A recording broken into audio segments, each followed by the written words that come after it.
آدم ذات اور بنت حوا ایپیسوڈ 11 2 مہینے بعد آج انارا کے کیس کی ہیئرنگ تھی اور توقع کے عین مطابق انہیں اگلی پیشی کی تاریخ دی گئی تھی۔ یہ کیس اتنا مشکل نہیں تھا۔ اگر ماجد کے اتنے اثر و رسوخ نہ ہوتے۔ وہ تھکی ہاری گھر واپس آئی تھی۔ کمرے میں آتے ساتھ وہ اپنا ضبط کھوئے رو دی تھی۔ وہ کمزور نہیں تھی مگر لوگوں کی باتیں اس کی برداشت سے باہر ہوتی جا رہی تھیں۔ روز روز تھانہ کچہری کے چکر لگاتے اب اس کے بس ہو چکی تھی۔ وہ بے گناہ ہوتے ہوئے بھی مجرم بنی تھی۔ وہ بستر پر سر پکڑے بیٹھی تھی جب دروازہ نوک ہوا تھا۔ کیا میں اندر آ سکتا ہوں؟ زارون کو دیکھ وہ اپنا ضبط کھوئے بھاگ کر اس کے پاس گئی تھی۔ میں ہار رہی ہوں زارون۔ بے اختیاری میں وہ اس کے گلے لگی تھی۔ زارون نے چونکتے اسے فوراً ہی خود سے دور کیا تھا۔ پچھلے کچھ عرصے سے اسے انارا کی حرکتیں کچھ عجیب لگ رہی تھیں۔ وہ ہر چیز میں مکمل طور پر اسی پر انحصار کر رہی تھی جو کہ زارون کو بالکل اچھا نہیں لگ رہا تھا۔ I am sorry. اپنی بے باکی کا احساس ہوتے وہ شرمندہ ہوئی تھی۔ انارا تمہیں ہمت کرنی ہوگی، زارون نے نظریں چراتے کہا تھا۔ مجھے نہیں لگتا کہ کیس میں جیتوں گی۔ تم ایسے ہمت مت ہارو، کچھ نہ کچھ ہو جائے گا۔ زارون اچھے سے جانتا کہ انارا کا کیس بہت مضبوط ہے اور اس کیس کو جان بوجھ کر کمزور کیا گیا ہے۔ اس عرصے میں اس نے ماجد تک پہنچنے کی بہت کوشش کی تھی مگر وہ اس تک نہیں پہنچ سکا تھا۔ وجہ اس کے تعلقات تھے۔ کیا ہو گیا؟ وہ چیخی تھی۔ عجیب عجیب سوال پوچھے جاتے ہیں مجھ سے، کوئی حد تک سے دیکھتا ہے تو کوئی ترس کی نگاہ سے۔ جب میں کہہ رہی ہوں کہ وہ ماجد ہی تھا تو کیوں یہ لوگ مجھ سے گواہ اور ثبوت مانگ رہے ہیں؟ کہاں سے لاؤں میں گواہ اور ثبوت؟ وہ نفی میں سر ہلاتی زمین پر بیٹھتی چلی گئی تھی۔ یہ دنیا صرف امیروں کی ہے، یہاں انصاف بھی صرف امیروں کو ملتا ہے، غریبوں کے حصے میں صرف صبر آتا ہے اور انصاف کے لیے قیامت تک کا انتظار۔ وہ بری طرح ٹوٹ رہی تھی۔ تم ٹھیک کہہ رہی ہو انارا، یہاں ایسے ہی ہوتا ہے۔ وہ اس کے قریب آ کر بیٹھا تھا۔ اس لیے تو میں چاہتا ہوں کہ تم اس نظام کو بدل دو۔ میں چاہتا ہوں کہ تم ہمت نہ ہارو بلکہ ہر اس مظلوم لڑکی کے لیے مثال بنو جو انصاف کے لیے آواز اٹھانے سے ڈرتی ہے۔ میں جانتا ہوں کہ ہمارا نظام ناقص ہے اور یہاں انصاف بہت مشکل ہے۔ وہ سانس لینے کو رکا تھا۔ وہ نم آنکھوں سے اسے ہی دیکھ رہی تھی۔ انارا، زارون نے اسے نرمی سے پکارا تھا، جب حق مانگنے سے نہ ملے تو اسے چھین لینا چاہیے۔ وہ دونوں ہی ایک دوسرے کی آنکھوں میں دیکھ رہے تھے۔ میں چاہتا ہوں تم کچھ ایسا کرو جو آج سے پہلے کبھی کسی نے نہ کیا ہو، ایک مثال بنو انارا۔ زارون نے ایک نرم مسکراہٹ اس کی جانب اچھالی تھی۔ وہ بھی نم آنکھوں سے مسکرا دی تھی۔ چلو اٹھو، اب کچھ کھانے کو دے دو، بہت بھوک لگی ہے۔ اب کی بار وہ دل کھول کر ہنسی تھی۔ جب کھانا پینا اسی گھر سے ہے تو پھر اپنا بستر بھی یہیں لگا لیں، وہ شرارت سے کہتی کچن کی جانب بڑھی تھی۔ آئیڈیا اچھا ہے۔ زارون بھی اس کے پیچھے کچن میں گیا تھا۔ میں آپ کو سارا دن اپنے گھر میں برداشت نہیں کر سکتی۔ اس کی آنکھوں میں ہنوز شرارت تھی۔ پھر آفر کیوں کی تھی؟ وہ خفا ہوا تھا۔ طنز اور آفر میں بہت فرق ہوتا ہے۔ روٹی بیلتے انارا نے اسے باور کروانا ضروری سمجھا تھا۔ ویسے کھانے میں کیا بنا ہے؟ اگر کوئی اور وقت ہوتا تو زارون ضرور انارا سے لڑتا مگر اس وقت بھوک اس کے حواسوں پر غالب ہوئی تھی۔ ٹینڈے ایک لمحے کے لیے اس کے پیر مجمد ہو گئے تھے۔ ذہن کہیں اور گیا تھا، کہیں بہت پیچھے۔ ویسے کیا بنایا ہے آج؟ گیس کرو، تم بتا دو نا۔ تمہاری فیوریٹ ڈش؟ بریانی؟ میں نے ٹینڈے بنائے ہیں۔ نہیں، کہہ دو کہ یہ جھوٹ ہے۔ نہیں میرے پیارے شوہر، یہ سچ ہے۔ اگر تمہیں پسند نہیں ہے تو میں کچھ اور بنا دیتی ہوں۔ اس کے چہرے کا اڑا رنگ دیکھ کر انارا نے فراغ دلی سے آفر دی تھی۔ نہیں ایسی کوئی بات نہیں ہے، مجھے بہت پسند ہے۔ وہ بدقت مسکرایا تھا۔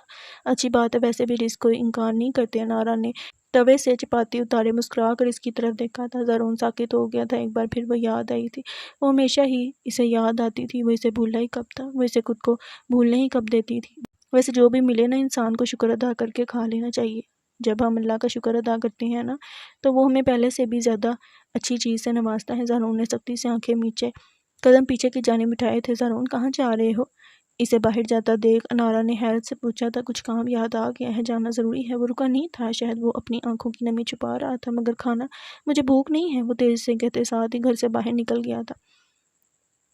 وہ فلیٹ میں داخل ہوتے نڈھال سی حالت میں صوفے پر ڈھہ گیا تھا۔ ہر چیز بکھری پڑی تھی۔ زارون نے افسوس سے ایک نظر اپنے گھر کو دیکھا تھا جو کہ صرف اب مکان تھا۔ فرش، ٹیبل، فرنیچر، ہر چیز مٹی سے ہٹی ہوئی تھی۔ وہ صفائی نہیں کرتا تھا، اگر کرتا بھی تھا تو سب کچھ خود بخود ہی بکھر جاتا تھا۔ اس گھر کو سنبھالنے والی، اسے جنت بنانے والی اب وہاں موجود نہیں تھی، مگر اس کے دل پر وہ آج بھی قابض تھی۔ داریہ پلیز مجھے بخش دو، چلی جاؤ یہاں سے، میرے گھر سے چلی جاؤ۔ اپنی بات یاد کرتے زارون کی آنکھ سے ایک آنسو پھسل کر گال پر گرا تھا۔ وہ چلی تو گئی تھی اس سے دور، بہت دور۔ ابھی وہ اپنے خیالات کی دنیا میں ہی گم تھا کہ اس کا فون بجا تھا۔ زری کی کال دیکھ زارون کی آنکھوں میں خون اترا تھا۔ وہ کسی صورت اس کی جان نہیں چھوڑ رہی تھی۔ ان 2 مہینوں میں زارون نے اس سے کوئی تعلق نہ رکھا تھا اور نہ ہی اس کی کوئی بات سنی تھی، مگر زری نے اس کا پیچھا ہرگز نہیں چھوڑا تھا۔ وہ اسی طرح سے کبھی اس کے فلیٹ آ جاتی تھی تو کبھی کالز کر کے اسے تنگ کرتی تھی۔ آج تنگ آ کر زارون نے اس کی کال ریسیو کر ہی لی تھی۔ شکر ہے تم نے میری کال ریسیو کر لی۔ اس کے لہجے سے صاف خوشی چھلک رہی تھی۔ آخر کیا مسئلہ ہے تمہارے ساتھ؟ کیوں مجھے پریشان کر رہی ہو؟ صوفے کی پشت سے ٹیک لگائے زارون نے بیزاری سے کہا تھا، جبکہ اس کی آنکھیں بند تھیں۔ میں تم سے محبت کرتی ہوں زارون۔ اس کے لہجے میں کرب تھا۔ پہلے پہل وہ بس داریا کی ضد میں آ کر زارون کو پانا چاہتی تھی، مگر اب وہ اسے دیوانگی کی حد تک چاہنے لگی تھی۔ عجیب محبت ہے تمہاری میرے لیے۔ اپنے شوہر کو چھوڑ دیا تم نے؟ وہ واضح طور پر اس کا مذاق اڑا رہا تھا۔ اس نے مجھے چھوڑا ہے، بہت پہلے میرا اس سے تعلق ختم ہو چکا ہے زارون۔ میرا یقین کرو وہ بہت ظالم تھا، مجھے روز مارنا پیٹنا اس کا معمول تھا۔ پھر کسی اور لڑکی کے چکر میں اس نے مجھے طلاق دے دی۔ وہ کسی بھی طرح اس سے اپنی جھوٹی کہانی کا یقین دلانا چاہتی تھی۔ ٹھیک ہے، مان لی تمہاری بات، اب میرا پیچھا چھوڑ دو، مجھ سے شادی کر لو زارون۔ تمہارا دماغ ٹھیک ہے؟ زارون ایک جھٹکے سے اٹھ کر بیٹھا تھا۔ میں تمہیں وہ ساری خوشیاں دوں گی جو داڑیا تمہیں نہیں دے سکی، بس تم ایک بار مجھے اپنا نام دے دو۔ وہ التجا کر رہی تھی۔ یہ ناممکن ہے، زارون نے باقاعدہ نفی میں سر ہلایا تھا۔ سب کچھ ممکن ہے، اگر تم چاہو تو تمہیں مجھ سے شادی کرنی ہی ہوگی زارون۔ وہ اب ضد پر اتر آئی تھی۔ تمہاری بھول ہے، میں ایسا کچھ نہیں کروں گا۔ اور جو ہمارے درمیان ہوا اس کا کیا؟ اس نے زارون کی دکھتی رگ پر ہاتھ رکھا تھا۔ وہ سب بھول جاؤ، میں بھی بھول چکا ہوں۔ وہ جھنجھلایا تھا۔ میں پریگننٹ ہوں۔ زارون ایک لمحے کے لیے ساکت ہو گیا تھا۔ اس کے ہاتھ سے خون گرتے گرتے بچا تھا۔ جو کچھ ہمارے درمیان ہوا اس کے تقریباً 20 دنوں بعد میری طبیعت کچھ خراب تھی۔ ٹیسٹ کروانے پر پتہ چلا کہ میں ماں بننے والی ہوں۔ میں تب سے تمہیں یہی بتانے کی کوشش کر رہی ہوں زارون، مگر تم نہ تو میری کالز ریسیو کرتے ہو، نہ میرے میسیجز سین کرتے ہو، نہ ہی مجھے اپنے گھر میں داخل ہونے دیتے ہو۔ ہمیشہ اسے دہلیز سے ہی واپس لوٹا دیتا تھا۔ زارون اگر تم مجھ سے شادی نہیں کرو گے تو میں اس بچے کو ختم کر دوں گی۔ وہ کچھ بولنے کے قابل نہیں رہا تھا۔ میں اس وقت اپنی فرینڈ کے کلینک پر ہوں، تو میں 1 گھنٹے کا وقت دیتی ہوں، میرے پاس آ جاؤ، مجھے اپنا لو، اور اگر تم نہیں آئے تو میں تمہاری اولاد کو ختم کر دوں گی۔ وہ کال کاٹ چکی تھی۔ فون اس کے ہاتھ سے چھوٹ کر کب زمین پر صبح اسے خبر ہی نہیں ہوئی تھی۔ تھوڑی دیر بعد فون وائبریٹ ہوا تو سکتا فوراً ہی ٹوٹا تھا۔ اس نے جھپٹ کر فون اٹھایا تھا۔ زری نے اسے ایڈریس میسج کیا تھا۔ مزید ایک بھی لمحہ برباد کیے بغیر زارون بھاگا تھا اپنی گاڑی میں۔ بیٹھتے اس نے فوراً گاڑی دوڑائی تھی۔ وہ 40 منٹ کے اندر ہی اس کے میسج کی جگہ پہنچا تھا۔ زری کہاں ہو تم؟ وہ چلاتا ہوا اندر داخل ہوا تھا۔ وہ پاگلوں کی طرح ادھر سے ادھر بھاگ رہا تھا۔ زری، وہ ایک کمرے کا دروازہ کھولتے اندر داخل ہوا تھا۔ زری اندر رکھی کرسی پہ بیٹھی ہوئی تھی۔ تم ٹھیک ہو؟ اسے شانوں سے تھامتے ہوئے نہایت فکر مندی سے پوچھ رہا تھا۔ زرنش نے دھیمی سی مسکراہٹ کے ساتھ اس بات میں سر ہلایا تھا۔ یہ تم کیا کرنے جا رہی تھی؟ زارون کا پورا وجود ہانپ رہا تھا۔ اس کی آنکھوں میں اپنے لیے اتنی فکر مندی دیکھ زرنش بہت خوش تھی۔ چلو یہاں سے۔ اس کا ہاتھ تھامتے ہوئے اسے اپنے ساتھ لے کر جا رہا تھا۔ وہ چپ چاپ مسحور سیز کے ساتھ چلتی جا رہی تھی۔ تم جانتی ہو کتنا بڑا گناہ ہے؟ گاڑی میں بیٹھتے ساتھ ہی زارون اس پر برسا تھا۔ جانتی ہوں، مگر میرے پاس اور کوئی راستہ نہیں۔ آخر میں اس بچے کے بارے میں دنیا والوں کو کیا جواب دوں گی، اور اس بچے کو کیا کہوں گی کہ اس کا باپ کون ہے؟ وہ اسے جذباتی طور پر بلیک میل کر رہی تھی۔ تمہیں کسی کو کوئی جواب دینے کی ضرورت نہیں ہے۔ میں نکاح کروں گا تم سے، اور اس بچے کو اپنا نام بھی دوں گا۔ زرنش کے کندھوں سے جیسے من بھر کا بوجھ اترا تھا۔ اس کے پیر زمین پر نہیں ٹک رہے تھے۔ وہ آج خوش تھی، بے حد خوش۔ کچھ کھاؤ گی؟ زارون نے نرمی سے پوچھا تھا۔ وہ اس کے نرم لہجے پر فوراً پگھلی تھی۔ ہاں، لنچ کرنے کسی اچھی جگہ چلتے ہیں۔ پہلے ہم ڈاکٹر کے پاس چلتے ہیں تمہارا چیک اپ کروانے۔ وہ ایک بہت ہی اچھی لیڈی ڈاکٹر ہے۔ داڑیا بھی انہی سے اپنا ٹریٹمنٹ کروا رہی تھی۔ اور روانی میں بول گیا تھا۔ وہ ایک بار پھر یاد آئی تھی۔ اگر ہمیں یہ نعمت نہ ملی تو پھر ہم اسے اللہ کا فیصلہ سمجھ کر شکر ادا کریں گے۔ مجھے بچہ چاہیے تھا، بلکہ مجھے بچہ چاہیے۔ اگر بچے کی اتنی ہی خواہش ہے تو جاؤ کر لو دوسری شادی، مجھے کوئی اعتراض نہیں ہے۔ بس شرط یہ ہے کہ تمہیں میری ساری خواہشوں کا خیال رکھنا پڑے گا۔ ڈرائیو کرتے اس نے گہری سانس خارج کی۔ سر جھٹکا تھا۔ ڈاکٹر کے پاس جانے کی ضرورت نہیں ہے، میں نے چیک اپ کروایا ہے، میں بالکل ٹھیک ہوں۔ زرنش کا رنگ پل میں پھک پڑا تھا۔ کوئی اور موقع ہوتا تو یقیناً اسے داڑیا کے نام سے چیڑ ہوتی، مگر اس وقت تو اسے صرف ڈاکٹر اور چیک اپ ہی یاد تھا۔ پھر بھی مجھے تسلی ہو جائے گی، زارون نے آہستگی سے کہا تھا۔ زارون، ابھی اس کی ضرورت نہیں ہے، اگلے اپائنٹمنٹ پر دوبارہ چیک اپ ہو جائے گا۔ اگلا اپائنٹمنٹ کب ہے؟ اتوار کو۔ ٹھیک ہے، میں ساتھ چلوں گا۔ زرنش کے گلے میں کانٹے چبھنے لگے تھے۔ اور مجھ سے نکاح کب کرو گے؟ زارون نے نظر اٹھا کر اس کی طرف دیکھا تھا۔ بہت جلد، وہ مسکرایا تھا۔ جواباً وہ بھی مسکرا دی تھی۔ زارون شام کے وقت انارا کے گھر آیا تھا۔ وہ آن لائن کام کرنے میں مصروف تھی، تو وہ کچھ دیر ذکیہ بیگم کے پاس بیٹھا باتیں کرتا رہا تھا۔ انارا شام میں بچوں کو ٹیوشن پڑھاتی تھی، اور ساتھ ہی ساتھ وہ ایک آن لائن جاب بھی کر رہی تھی۔ کھینچ تان کے ان کے گھر کا گزارا ہو ہی رہا تھا۔ اس نے زارون سے کسی بھی قسم کی مدد لینے سے صاف انکار کر دیا تھا۔ وکیل کی فیس اور کیس کا سارا خرچہ اس نے اپنا پلاٹ بیچ کر پورا کیا تھا۔ زارون نے اسے بہت منع کیا تھا، مگر انارا تو پھر انارا تھی۔ اپنا کام ختم کیے وہ کمرے سے باہر آئی تھی، زارون کو صحن میں بیٹھے دیکھ اس کے لب اپنے آپ ہی مسکرائے تھے۔ دل زور و شور سے اسے بغاوت پر اکسا رہا تھا، اس کا دل اظہار محبت کرنا چاہتا تھا، مگر دماغ اس کی راہ میں رکاوٹ تھا۔ وہ جانتی تھی کہ آگے سے اسے دھتکار ہی ملے گی، اس کے باوجود بھی اپنے جذبات پر قابو پانا بے حد مشکل تھا۔ کیا ہو رہا ہے یہاں پر؟ اپنے دونوں ہاتھ کمر پر رکھے زارون کے سر پر کھڑے ہوتے انارا نے آنکھیں چھوٹی کیے اسے گھورا تھا۔ تمہاری برائیاں، بڑی ڈٹائی سے جواب دیا گیا تھا۔ مجھے پہلے ہی شک تھا۔ پاس پڑے موڑے پر بیٹھتے اپنا ہاتھ ٹھوڑی پر ٹکائے وہ مسکرائی تھی۔ تمہاری برائیاں کرنے کے علاوہ بھی اس دنیا میں کرنے کے لیے بہت کام ہے۔ اب وہ اسے تپا رہا تھا۔ مثلاً، انارا نے دلچسپی سے پوچھا تھا۔ ماں اور بیٹے کے آپس کی بات ہے، تمہیں کیوں بتاؤں؟ زارون نے لب دبائے کہا تھا، جس پر جہاں ذکیہ بیگم نے زارون کی بلائیں لی تھی وہیں انارا کا منہ کھل گیا تھا۔ یہ صرف میری اماں ہے؟ وہ واضح طور پر جلن محسوس کر رہی تھی۔ اب میری بھی ہے۔ وہ جلتی پر تیل چھڑک رہا تھا۔ یہ غلط ہے، انارا نے احتجاج کیا تھا۔ پہلی فرصت میں جائیں یہاں سے۔ کھڑے ہوتے ساتھ ہی انارا نے زارون کو باہر کا راستہ دکھایا تھا۔ خالہ، آپ کی بیٹی مجھے گھر سے نکال رہی ہے، کیا یہ میرا گھر نہیں ہے؟ زارون نے روحان سی شکل بنائی تھی۔ کم وقت کہیں گی، چل نکل یہاں سے، یہ میرے بیٹے کا بھی گھر ہے۔ زارون نے ایک تپا دینے والی مسکراہٹ انارا کی جانب اچھالی تھی، اور بس پھر کیا اس کا میٹر شارٹ ہو گیا تھا؟ اٹھیں یہاں سے۔ انارا نے زارون کو بازو سے کھینچا تھا۔ خالہ دیکھ رہی ہیں اپنی بیٹی کو؟ زارون نے فوراً شکایت لگائی تھی۔ انارا دفع ہو جا یہاں سے۔ ذکیہ بیگم نے باقاعدہ جوتا اٹھایا تھا۔ ٹھیک ہے اماں، اب رہو اپنے اسی بیٹے کے ساتھ، مجھ سے بات مت کرنا اب۔ وہ ایک سخت نگاہ زارون پر ڈالتی اپنے کمرے کی جانب بڑھی تھی۔ وہ کچھ دیر ذکیہ بیگم کے پاس بیٹھا رہا تھا، پھر وہ اٹھ کر انارا کے کمرے کی جانب بڑھا تھا۔ باہر چلو گی میرے ساتھ؟ وہ اس کے مقابل آ کر بیٹھا تھا۔ اماں کے ساتھ چلے جائیں، انارا نے منہ بسوڑے کہا تھا۔ اچھا نا، اب چلو بھی۔ اس کا یہ انداز انارا کو حیرت میں مبتلا کر گیا تھا۔ تو کیا ان دونوں کے درمیان اتنی بے تکلفی ہو چکی تھی؟ ٹھیک ہے چلتے ہیں۔ وہ بھی اس کے ساتھ وقت گزارنا چاہتی تھی۔ جانا کہاں ہے؟ جہاں تم کو۔ وہ مسکرا دی تھی۔ میں نے تمہارے لیے ایک شعر لکھا ہے۔ وہ لوگ پارک میں ٹہل رہے تھے جب زارون کی آواز پر بری طرح چونکی تھی۔ کیا واقعی اس نے اس کے لیے شعر لکھا تھا؟ کیا وہ اس کے لیے اتنی اہمیت رکھتی تھی؟ دل زور و شور سے دھڑک رہا تھا۔ سناؤں؟ اسے سوچوں میں گم دیکھ زارون نے اس کے آگے ہاتھ ہلایا تھا۔ آپ نے میرے لیے شعر لکھا ہے؟ بے یقینی ہی بے یقینی تھی۔ کیوں نہیں لکھ سکتا؟ انارا کے پیر منجمد ہو گئے تھے، دل جیسے باہر آنے کو تھا۔ شعر لکھنے کے لیے تو اسے سوچنا پڑا ہوگا۔ تو کیا وہ اسے سوچتا تھا؟ میرے لیے؟ وہ یقین نہیں کر پا رہی تھی۔ تمہیں نہیں سننا تو سیدھا سیدھا بول دو، وہ تب کر کہتا آگے بڑھا تھا۔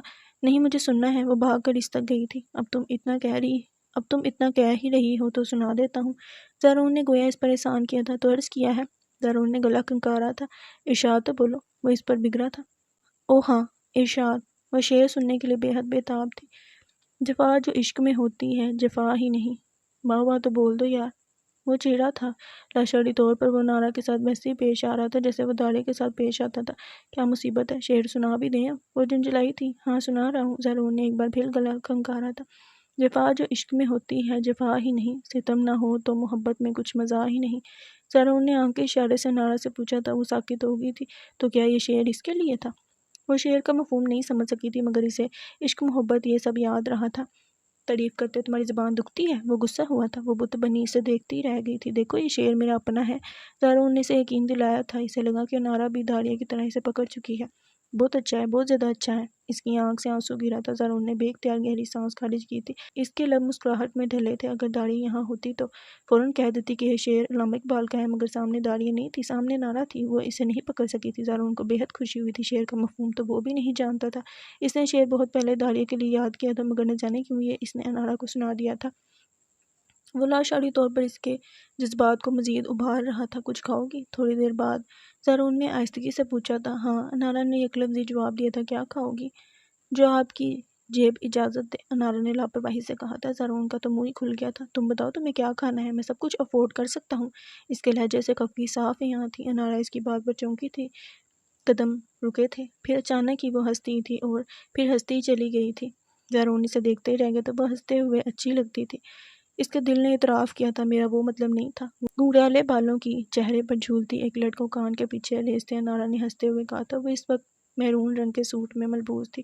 دوپٹہ اس نے گلے میں لٹکایا ہوا تھا، ایک ہاتھ میں چادر پکڑے وہ قدم بقدم اس کے ساتھ چل رہی تھی۔ اچھا، آئس کریم کھلا دیں؟ زارون کو خاموش دیکھ انارا نے فوراً کہا تھا۔ میں ایک اچھے ریسٹورینٹ میں کھانا بھی افورڈ کر سکتا ہوں۔ انارا ساکت رہ گئی تھی۔ کیا وہ اسے ڈنر پر لے جانا چاہتا ہے؟ مجھے پتہ ہے، مگر مجھے فی الحال بھوک نہیں ہے۔ اس نے کیوں یہ آفر رد کی تھی؟ یہ وہ خود بھی نہیں سمجھ سکی تھی۔ ٹھیک ہے تو پھر آئس کریم ہی کھا لیتے ہیں، زارون نے کندھے اچکائے کہا تھا۔ آپ نہیں کھائیں گے؟ وہ گاڑی میں بیٹھی ہوئی تھی جب زارون نے اسے آئس کریم تھمائی تھی۔ نہیں، وہ ڈرائیونگ سیٹ پر آ کر بیٹھا تھا۔ کیوں؟ مجھے میٹھا پسند نہیں ہے۔ اوہ، تو آپ پہلے بتا دیتے، ہم کچھ اور کھا لیتے۔ وہ شرمندہ ہوئی تھی۔ یہ اہم نہیں ہوتا کہ دوسروں کو کیا پسند ہے، آپ کو ہمیشہ وہی کرنا چاہیے اور وہی کھانا چاہیے جو آپ کو پسند ہوتا ہے۔ انارا نے سمجھتے ہوئے اس بات میں سر ہلایا تھا۔ انارا کے آئس کریم کھانے کے بعد زارون نے گاڑی سٹارٹ کی تھی۔ کچھ دیر بعد اس نے ایک مٹھائی کی دکان پر گاڑی روکی تھی۔ وہ اٹھ کر باہر گیا تھا۔ وہ الجھی ہوئی نظروں سے اسے دیکھ رہی تھی۔ انارا کی نظروں نے اس کی پشت کا تعاقب کیا تھا۔ وہ دکان کے باہر بنی ہوئی ایک جگہ پر گیا تھا۔ وہ کچھ دیر وہاں کھڑا رہا تھا، پھر اس نے اپنے والیٹ سے چند نوٹ نکال کر دکاندار کو دیے تھے۔ پھر وہ ہاتھ میں کچھ پکڑے واپس آ رہا تھا۔ کھاؤ گی؟ گاڑی میں بیٹھتے ہی اس نے مسکرا کر انارا سے پوچھا تو وہ نفی میں سر ہلا گئی تھی۔ اب وہ عجیب نظروں سے زارون کی طرف دیکھ رہی تھی جو کہ ایک کے بعد دوسری جلیبی کھا رہا تھا۔ انارا نے گہری سانس خارج کرتے اپنا رخ دوسری طرف موڑا تھا۔ گاڑی کا شیشہ کھولے وہ اب سانس لینے کی کوشش کر رہی تھی۔ نہ چاہتے ہوئے بھی اس کی آنکھ سے ایک آنسو پھسل کر گال پر گرا تھا۔ اسے میٹھے میں آئس کریم پسند نہیں تھی مگر جلیبیاں پسند تھیں۔ دونوں چیزوں میں زمین آسمان کا فرق تھا۔ آئس کریم انارا ملک کو پسند تھی اور جلیبیاں داڑیا مبین کو۔ سوچتے ساتھ ہی انارا کے ہونٹوں پر تلخ مسکراہٹ نمودار ہوئی تھی۔ سارا راستہ خاموشی سے کٹا تھا۔ زارون نے انارا کے گھر کے باہر گاڑی روکی تھی۔ کیس کی ہیئرنگ قریب ہے، کچھ تیاری کی ہے تم نے؟ گاڑی کا دروازہ کھولتے انارا کے ہاتھ رکے تھے۔ کیسی تیاری؟ مجھے تو کچھ سمجھ ہی نہیں آ رہا، وہ مایوس ہوئی تھی۔ یہ بیک ورڈ ایریا ہے، یہاں کیمرے کا تو کوئی نام و نشان ہی نہیں ہے، اور اوپر سے ہمارے پاس کوئی گواہ بھی نہیں ہے۔ اس حادثے کے وقت وہاں صرف میں موجود تھا، مگر میں نے بھی کچھ نہیں دیکھا، زارون نے افسوس سے کہا تھا، جبکہ انارا کے دماغ نے فوراً کام کرنا شروع کیا تھا۔ مولوی صاحب، انارا کے لب ہلے تھے، جس پر زارون نے ناسمجھی سے اس کی جانب دیکھا تھا۔ میں نے کہا کہ شک کے حوالے سے ان سے بات کر رہی تھی، تب بھی تو ماجد وہاں آیا تھا، انہوں نے ہی تو ماجد کو پکڑا تھا جس پر اس نے انہیں دھکا دیا تھا۔ زارون نے بے یقینی سے انارا کی طرف دیکھا تو اگلے ہی لمحے یہ بے یقینی غصے میں ڈلی تھی۔ تم پاگل ہو؟ اتنی بڑی بات تم مجھے اب بتا رہی ہو؟ زارون کا دل چاہا کہ وہ انارا کو شوٹ ہی کر دے۔ وہ لوگ اتنے عرصے سے خوار ہو رہے تھے اور وہ محترمہ اتنی بڑی بات چھپائے بیٹھی تھی۔ وکیل نے بھی کتنی تفتیش کی تھی مگر انارا صاحبہ نے منہ ہی کب کھولا تھا؟ مجھے پہلے یاد ہی نہیں آیا۔ اس معصومیت بڑے انداز پر زارون کو اس پر مزید غصہ آیا تھا۔ جو بھی تھا، یہ معصومیت انارا بالکل نہیں جچتی تھی۔ کم از کم زارون کا تو یہی خیال تھا۔ حد ہے، زارون نے بمشکل غصہ ضبط کیا تھا۔ کہاں رہتے ہیں تمہارے مولوی صاحب؟ گلی کے نکڑ پر گھر ہے ان کا؟ چلو باہر آؤ پھر۔ گاڑی سے باہر نکلتے زارون نے اسے بھی باہر آنے کا کہا تھا۔ کیا ہم ابھی ان کے گھر جائیں گے؟ وہ ہڑبڑا گئی تھی۔ نہیں، ابھی جا کر کیا کریں گے؟ جب تم کیس ہار جاؤ گی پھر چلے جائیں گے، زارون نے دانت پیستے ہوئے کہا تھا۔ وہ الٹے سیدھے منہ بناتی گاڑی سے باہر نکلی تھی۔ رات کے تقریباً 9 بجے کا وقت تھا جب زارون نے مولوی صاحب کے گھر کا دروازہ بجایا تھا۔ جی فرمائیں۔ انہوں نے دروازہ کھولتے ہی کہا تھا۔ کچھ وقت مل سکتا ہے آپ کا؟ وہ الجھے تھے۔ چچا میرے جاننے والے ہیں، آپ کچھ دیر کے لیے باہر آ جائیں۔ انارا کو دیکھتے ساتھ ہی وہ مسکرائے تھے۔ کیا آپ ہماری مدد کریں گے؟ ساری کہانی ان کے گوش گزار کرتے انارا نے التجائیہ انداز میں پوچھا تھا۔ کیسی مدد؟ آپ کو کورٹ میں گواہی دینی ہوگی، زارون نے انہیں سمجھایا تھا۔ کیسی گواہی میاں؟ آپ اس سانے کے چشمدید گواہ ہیں اور آپ… ایک منٹ، کون سا ثانیہ؟ میں کچھ سمجھا نہیں۔ انہوں نے بیچ میں ہی زارون کی بات کاٹ دی تھی۔ زارون اور انارا دونوں نے ہی ایک دوسرے کو الجھی نگاہوں سے دیکھا تھا۔ جب ماجد نے میرے منہ پر تیزاب پھینکا تھا تب آپ وہیں تھے۔ بیٹا، آپ ہمارے گھر کی بچی ہیں مگر میں آپ کی بات سمجھ نہیں سکا، مجھے ایسا کچھ بھی یاد نہیں ہے، میں نے کسی کو کسی کے منہ پر تیزاب پھینکتے نہیں دیکھا۔ انارا کی آنکھوں میں بے یقینی دار آئی تھی، جبکہ زارون نے افسوس سے سر نفی میں ہلایا تھا۔ وہ سب سمجھ چکا تھا۔ آپ جھوٹ کیوں بول رہے ہیں؟ میں اس وقت ایک شک پر آپ سے بات کر رہی تھی۔ وہ بے بسی سے چیخی تھی۔ کون سی شک؟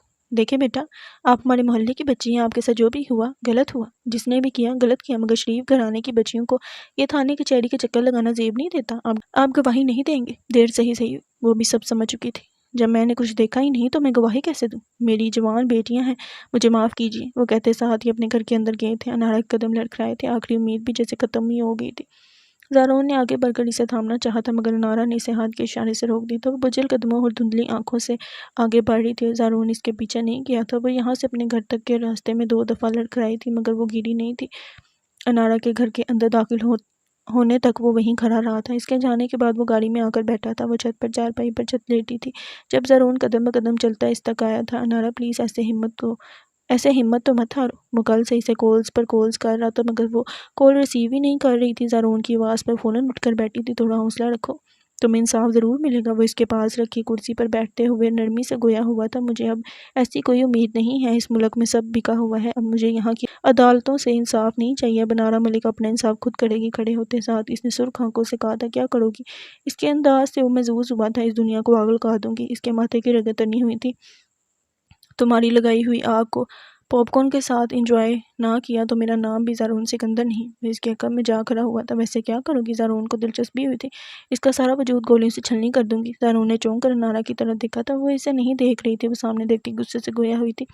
پہلے میں اس کے پیروں میں گولیاں ماروں گی جن سے چل کر وہ مجھ تک آیا تھا، پھر میں اس کے ہاتھ میں گولی ماروں گی جس ہاتھ سے اس نے مجھ پر تیزاب پھینکا تھا، پھر میں اس کی آنکھوں میں گولیاں ماروں گی جس سے اس نے مجھ پر بری نگاہ رکھی تھی، آخر میں اس کے دل میں گولی ماروں گی۔ زارون بھونچکا رہ گیا۔ بہت رو لیا، اب اور نہیں۔ اس کہانی کا اختتام میں کروں گی ایک دل دہلا دینے والے انتقام کے ساتھ۔ انارا کی آنکھوں میں سرخ خراشیں واضح تھیں۔ وہ سب تو ٹھیک ہے، مگر اس ساری کارروائی کے لیے تو تمہیں ایک عدد گن کی ضرورت ہوگی۔ وہ کہاں سے آئے گی؟ زارون نے لب دبائے پوچھا تھا۔ انارا نے سپاٹ چہرے کے ساتھ اس کی طرف دیکھا تھا۔ وہ مسکرا دی تھی۔ اس کی مسکراہٹ میں کچھ عجیب تھا۔ آپ کی گن کس دن کام آئے گی؟ زارون کا بے اختیار منہ کھل گیا تھا۔ میں آج ہی اپنی گن کو لاکر میں چھپا کر رکھتا ہوں۔ اس نے اپنی گن پر ہاتھ رکھتے ہوئے فیصلہ کیا تھا، جہاں مرضی چھپا لے ماجد کو گولی تو میں آپ کی ہی گن سے ماروں گی۔ یہ انارا کا حتمی فیصلہ تھا۔ تو مذاق کر رہی ہو نا؟ وہ یقین نہیں کر پا رہا تھا۔ بالکل بھی نہیں۔ اس کا لہجہ سپاٹ تھا۔ اچھا جی۔ زارون نے اس کی بات مذاق میں اڑائی تھی۔ آخر انارا کو کہاں گن چلانی آتی تھی، اور وہ اتنی بیوقوف تھوڑی تھی کہ اس قسم کی کوئی حرکت کرے، اور اگر اس نے پچھلی بار کی طرح دوبارہ اس طرح کی حرکت کرنے کا سوچا بھی تو وہ اسے دوبارہ باندھ دے گا۔ ہاں، وہ یہی کرے گا۔ زارون اب اچھا خاصا مطمئن تھا۔ مجھے بازار جانا ہے، آپ چلیں گے صاحب؟ ٹھیک ہے، چلتے ہیں۔ زارون کو آخر کیوں اعتراض ہونا تھا؟ یہ تم کیا کر رہی ہو؟ وہ حیران ہوا تھا۔ کچھ حضرات کو غیرت دلانے کی کوشش۔ وہ تن سے مسکرائی تھی۔ وہ خاموشی سے کھڑا اس کی ساری کارروائی دیکھ رہا تھا۔ انارا نے چوڑیوں کے نہ جانے کتنے سیٹ خریدے تھے۔ چلیں۔ اپنے ہاتھ میں ہینڈ بیگز تھامے وہ آگے بڑھ رہی تھی۔ زارون بھی نہ سمجھی سے اس کے پیچھے چل رہا تھا۔ تم نے اتنی ساری چوڑیاں کیوں خریدی ہیں؟ ڈرائیو کرتے زارون نے ایک بار پھر پوچھا تھا۔ انارا خاموش رہی تھی، مگر ہونٹوں پر اب بھی عجیب مسکان۔ اتنی ساری چوڑیوں کا کیا کرنا ہے تم نے؟ اسے خاموش دیکھ زارون نے ایک بار پھر استفسار کیا تھا۔ بانٹنی ہے کیا؟ زارون نے حیرانگی سے اس کی طرف دیکھا تھا۔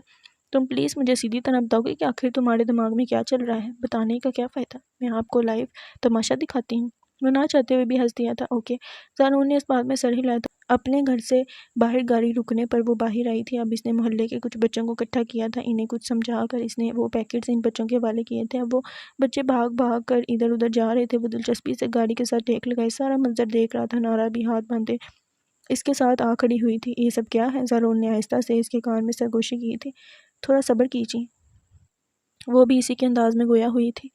زارون بس سر ہلا کر رہ گیا تھا۔ اب وہ دلچسپ نظروں سے سامنے کا منظر دیکھ رہا تھا۔ بچے بھاگتے کبھی ایک گھر میں چوڑیوں کا پیکٹ دے رہے تھے تو کبھی دوسرے گھر میں۔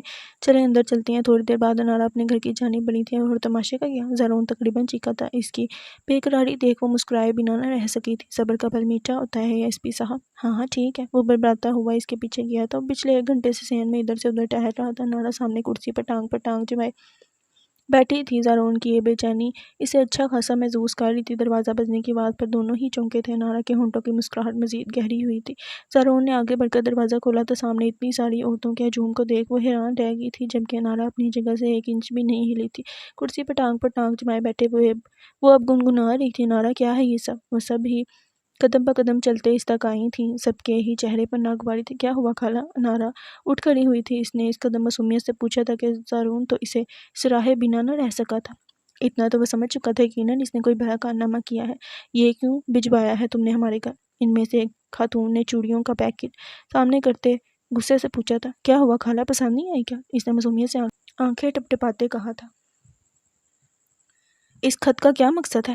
اب ایک اور خاتون نے پوچھا تھا۔ زارون ٹھٹکا تھا۔ انارا نے ساتھ کوئی خط بھی بھیجا تھا کیا؟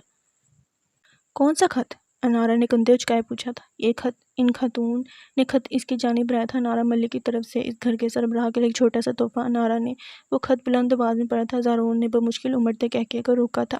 وہ اس قسم کی کوئی حرکت کر سکتی تھی یہ تو اس کے وہم و گمان میں بھی نہ تھا۔ گھر کا سربراہ تو مرد ہوتا ہے۔ تم نے یہ چوڑیاں ہمارے گھر کے مردوں کے لیے بھجوائی ہیں؟ ایک اور خاتون نے برہمی سے کہا تھا۔ ارے آپ کے گھر کے مرد حضرات تو باہر ہی کھڑے ہیں۔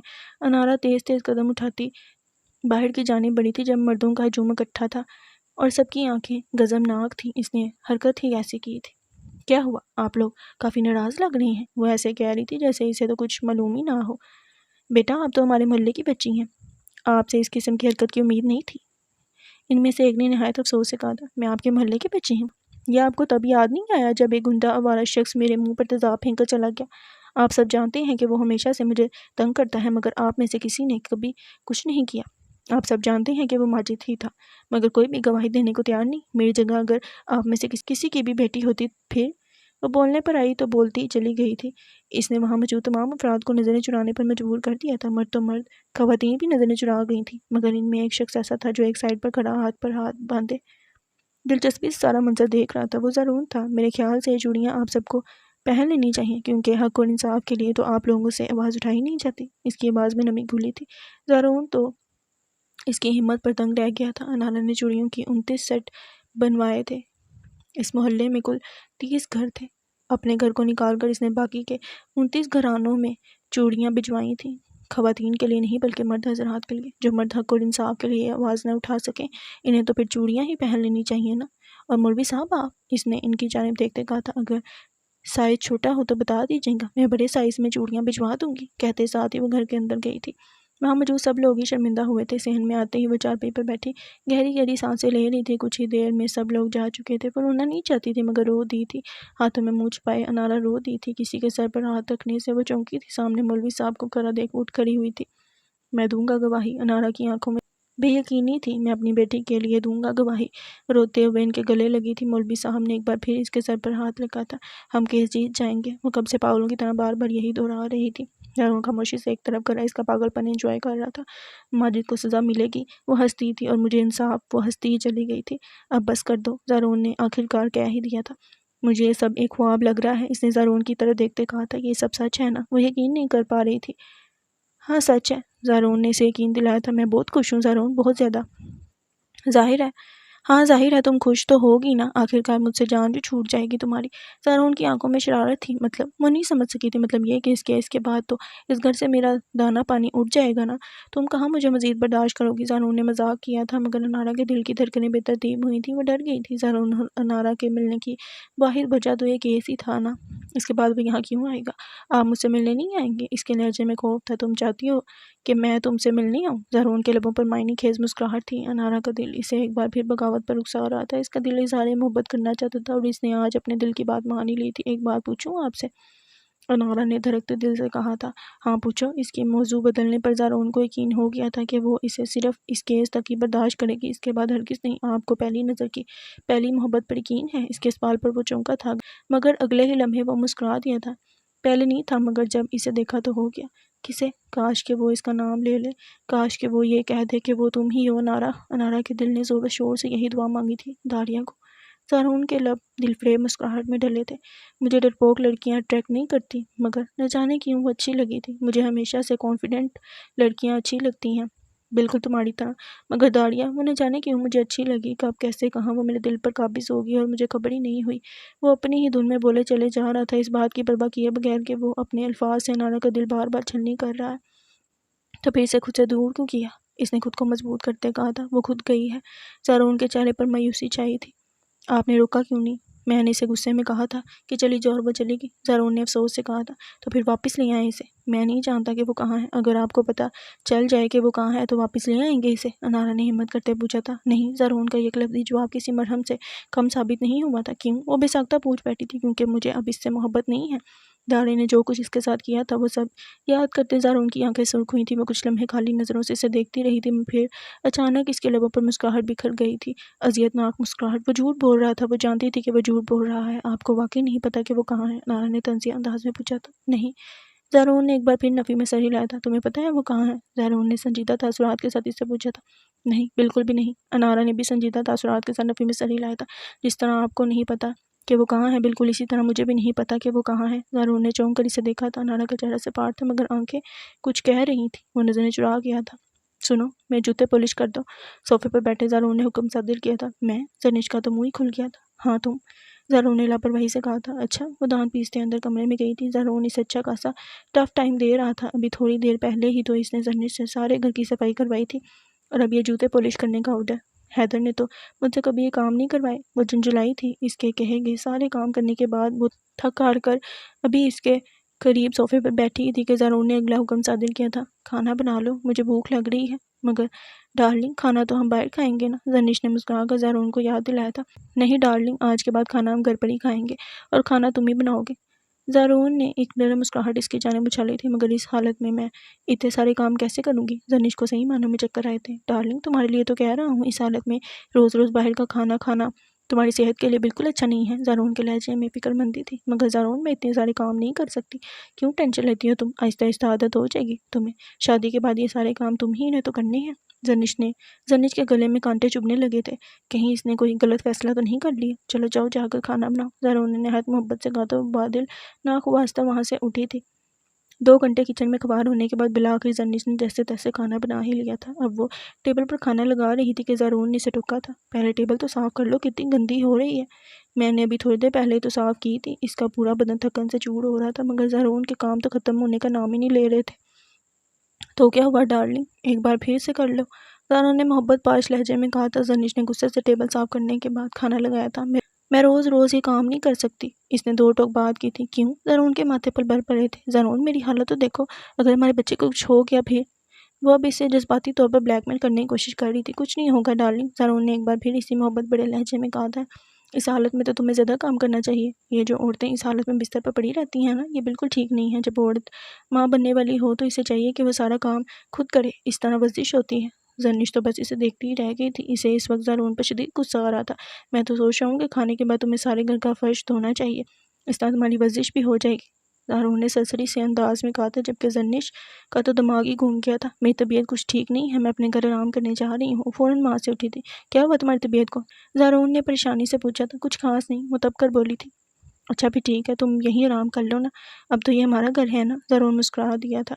نہیں، میں نے فیصلہ کر لیا ہے، جب تک ہمارا نکاح نہیں ہو جاتا میں یہاں نہیں آؤں گی، وہ کہتے ساتھ ہی تیز سے آگے بڑھی تھی۔ زارون نے اسے آواز دی تھی، مگر زرنش تو اس وقت ہوا کے گھوڑے پر سوار تھی۔ یہ مجھے ڈیزرو ہی نہیں کرتا، اس کے ساتھ تو وہی گوار داڑیاں ہی اچھی لگتی ہیں۔ اپنے فلیٹ میں آتے ساتھ اس نے غصے سے اپنا بیگ صوفے پر پھینکا تھا۔ نہ جانے وہ داڑیاں اسے کیسے برداشت کرتی ہے۔ وہ شدید غصے میں تھی۔ یہ سب کچھ اس پریگننسی کی وجہ سے ہو رہا ہے، مجھے ڈرامہ جلد ختم کرنا ہوگا، زرنش نے سوچتے ہوئے کہا تھا۔ بس ایک بار شادی ہو جائے زارون کو تو میں خود ہی ٹھیک کر لوں گی، زرنش نے خود کو تسلی دی تھی۔ وہ کسی کام سے باہر آیا تھا، اچانک ہی سامنے سے آتے شخص سے وہ ٹکرا گیا تھا۔ آئی ایم سو سوری، آپ ٹھیک؟ سامنے موجود شخص کو دیکھ زارون کے الفاظ منہ میں ہی رہ گئے تھے۔ حیدر، تم حیدر ہو نا؟ وہ مسکرایا تھا۔ زارون حیدر کے لب بھی مسکراہٹ میں ڈھلے تھے۔ کیسے ہو یار؟ دونوں ہی گرم جوشی سے ایک دوسرے کے گلے لگے تھے۔ میں ٹھیک ہوں، تم کیسے ہو؟ حیدر نے اس سے الگ ہوتے پوچھا تھا۔ میں بھی بالکل ٹھیک ہوں، کہاں غائب تھے تم؟ زارون نے شکوہ کیا تھا۔ گاؤں چلا گیا تھا، اب واپس آیا ہوں، ابھی واپس آیا ہوں۔ چلو کہیں بیٹھ کر بات کرتے ہیں۔ زارون اور حیدر قریبی ریسٹورنٹ میں گئے تھے۔ تم تو کالج کے بعد غائب ہی ہو گئے تھے، زارون نے ایک بار پھر شکوہ کیا تھا۔ ایسی تو کوئی بات نہیں ہے، اسی شہر میں تھا، مدم سا مسکرایا تھا۔ تم ٹھیک ہو؟ حیدر کے چہرے پر سودگی صاف نہیں آتی اور پہلے کی طرح حشاش پشاش نہیں تھا۔ ہاں ٹھیک ہوں، وہ ایک بار پھر مسکرایا تھا۔ شادی وادی کی کہ ابھی تک کوارے ہی گھوم رہے ہو؟ زارون کی بات پر حیدر کا رنگ پھک پڑا تھا۔ شادی ایک نہایت ہی فضول چیز ہے، وہ چڑا تھا، جبکہ زارون کے ماتھے پر بل پڑے تھے۔ لگتا ہے کافی تجربہ ہے تمہیں، زارون نے مذاق میں کہا تھا۔ پہلے تجربے میں تو بری طرح ناکام ہو گیا میں۔ وہ بے بسی سے ہنسا تھا۔ مطلب بے وفا تھی وہ، بلکہ ڈائن تھی، حیدر کے لہجے میں کرب تھا۔ اس کے انداز پر زارون ٹھٹکا تھا، مگر اس نے زبان سے کچھ نہ کہا تھا۔ تم بتاؤ کیسی جا رہی ہے زندگی؟ اب کی بات زارون کا رنگ پھک پڑا تھا۔ اچھی جا رہی ہے، وہ بدقت مسکرایا تھا۔ شادی کی؟ زارون نے اس بات میں سر ہلایا تھا۔ کیسی گزری ہے زندگی؟ حیدر نے ایک اور سوال پوچھا تھا۔ الحمدللہ بہت اچھی۔ وہ ان مردوں میں سے نہیں تھا جو اپنے گھر کے حالات باہر لوگوں کے سامنے کھول کر رکھتے۔ دونوں کافی دیر بیٹھ کر باتیں کرتے رہے تھے۔ دونوں کے درمیان نمبر کا بھی تبادلہ ہوا۔ زارون نے حیدر کو گھر آنے کی دعوت بھی دی تھی۔